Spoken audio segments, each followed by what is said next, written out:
لم يكن الذين كفروا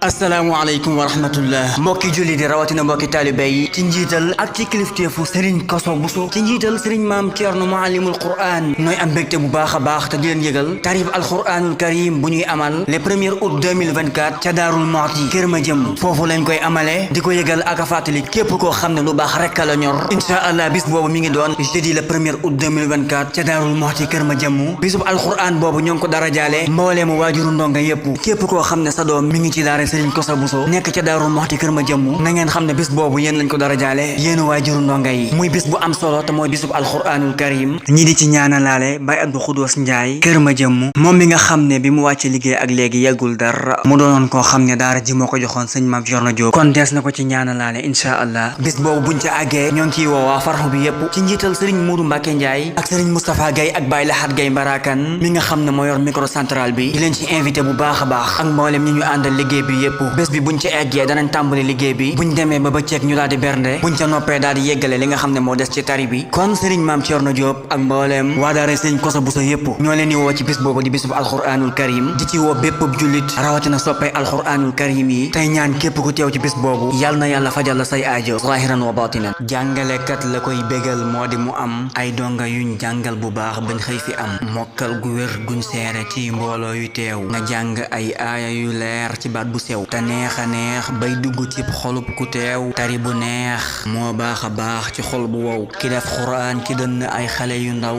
yàlla na ko buur dolli bu baax tam bañ a bew لم يكن الذين كفروا